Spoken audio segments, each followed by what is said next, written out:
Assalamualaikum warahmatullahi wabarakatuh. Perkenalkan, nama saya Pradika Esa Putra dari Prodi D41 Atril. Kali ini saya membahas materi tentang instalasi listrik teori dasar 2, yang dimana akan membahas soal tentang koreksi faktor daya. Berikut adalah soal-soal dari tugas 7. Nomor 1. Buktikan bahwa faktor daya yang jelek menyebabkan rugi jaringan bertambah besar. Faktor daya. Faktor daya listrik adalah nilai perbandingan antara daya reaktif dengan daya nyata. Rentang nilainya berkisar antara 0 hingga 1. Faktor daya listrik dinyatakan dalam cos. Faktor daya berguna untuk mengetahui tingkat efisiensi energi pada suatu beban listrik melalui nilai daya yang tidak terpakai dan terbuang sia-sia selama beban bekerja. Mengapa faktor daya harus diperbaiki? Bila daya nyata tinggi yang tergabung dengan faktor daya rendah tidak dikurangi, maka seluruh jaringan listrik dari pusat pembangkit ke subsirkuit pabrik harus mampu membawa arus beban lebih besar daripada yang diperlukan. Untuk alasan ini, otoritas penyedia listrik memasukkan ketentuan tagihan yang berhubungan dengan besarnya operasi faktor daya yang tinggi pada komersial dan industri. Selain meningkatkan tagihan listrik, instalasi faktor daya rendah akan menyebabkan kenaikan suhu operasi, rugi, tegangan jatuh, dan efisiensi penggunaan energi listrik menjadi turun. Untuk soal nomor 2, bila diketahui bahwa daya nominal trafo 500 kVA, tegangan hubung singkat 4%, total daya yang diserahkan 50 kVA, maka tentukan A. Daya hubung singkat atau PSC. B. Tentukan golongan kapasitor, apakah standar, terisolasi lebih, atau dengan reaktor anti harmonik. Langsung saja ke pembahasan.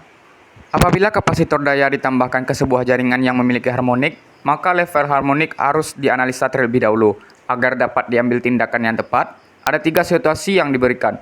Bermacam-macam efek harmonik di sistem yang berbeda-beda menyebabkan kesulitan memprediksi apabila situasi berbahaya akan terjadi.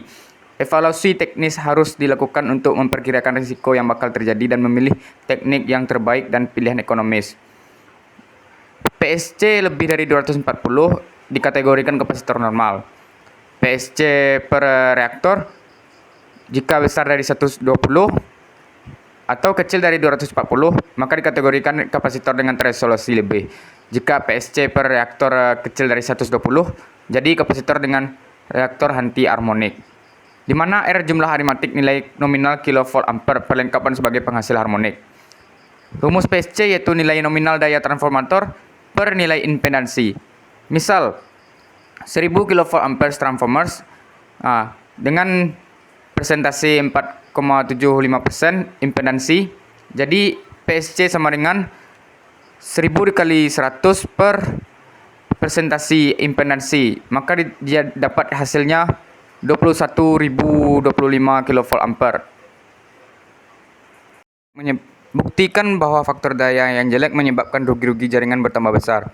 Faktor daya jelek terjadi bila cos theta kecil dari 0,93. Bila cos theta semakin kecil, maka S semakin besar. Dengan demikian,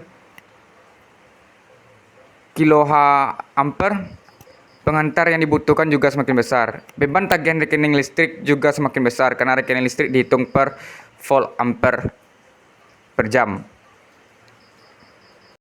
Bila diketahui bahwa daya nominal trafo 500 kVA, tegangan hubung singkat 4%, total daya yang diserahkan 50 kVA. Tentukan 1. Daya hubung singkat. 2. Tentukan golongan kapasitor.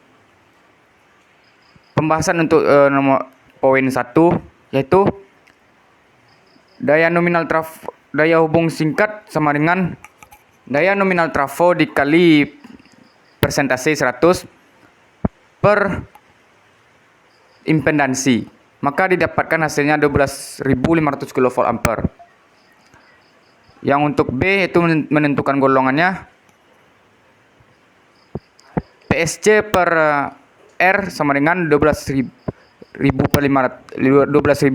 per 240. Didapat 52 kVA. Bila daya yang diserahkan adalah 50 kVA, maka nilai ini lebih kecil dari nilai risiko PSC. Dengan demikian digunakan solusi ke-1 yaitu kapasitor normal. Bila diketahui bahwa daya nominal trafo 1000 kVA, tegangan hubung singkat 4%, total daya yang diserahkan 150 kVA. Tentukan daya hubung singkat dan tentukan golongan kapasitornya. 1. Daya hubung singkat sama dengan 1000 kali 100 per impedansi 4%. Maka didapat hasilnya 25.000 kVA. Jadi golongan kapasitornya yaitu SSC per 240, maka didapatkan hasilnya 100 kVA. SSC per 120, 25.000 per 120 sama dengan 208 kVA. Jadi, bila daya yang diserahkan adalah 150 kVA, maka nilai ini berada di antara nilai rasio 240 dan 120. Dengan demikian digunakan solusi kedua, yaitu kapasitor terisolasi lebih. Bila diketahui bahwa daya nominal trafo 630 kVA, tegangan hubung singkat 4%, total daya yang diserahkan 200 kVA. Tentukan daya hubung singkat dan golongan kapasitornya. Jadi, daya hubung singkat sama dengan daya nominal trafo yang diketahui dikali 100 per impedansi 4%. Maka didapat hasilnya 15.750 kVA. Jadi, untuk golongan kapasitornya itu bernilai 200 kVA, yaitu kisaran di bawah 240. Maka PSC per 240 sama dengan 15.750 per 120 didapat 131 kVA. Bila daya yang diserahkan adalah 200 kVA, maka nilai lebih besar dari nilai 120. Dengan demikian digunakan solusi ketiga, yaitu kapasitor dengan reaktor anti harmonik. Jadi nomor 4 sudah didapat hasilnya. Bila diketahui kapasitor Farpus dengan spesifikasi 50 kVA, tipe 440 volt per 50 Hz, dapatkah kapasitor tersebut dipasangkan ke jaringan yang membutuhkan 50 kVA reaktor dengan tegangan nominal 450 volt 50 Hz? Mengapa demikian? Karena 50 kVA reaktor per 440 volt menunjukkan tegangan isolasi kapasitor. Asalkan tegangan nominal jaringannya adalah 400 volt, konsekuensinya semakin tinggi tegangan isolasi kapasitor yang dipasang, maka dari segi ekonomi harga kapasitor semakin mahal. Dengan demikian, apabila tegangan nominal jaringan adalah 400 volt, maka harus dipilih tegangan isolasi kapasitor 400 volt juga. Jadi, jawaban dari nomor 5 sudah terjawab. Dan sudah terjelas semua soal yang saya bahas tadi. Mohon maaf jika ada kesalahan dan kekurangan. Saya akhiri dengan salam. Assalamualaikum warahmatullahi wabarakatuh.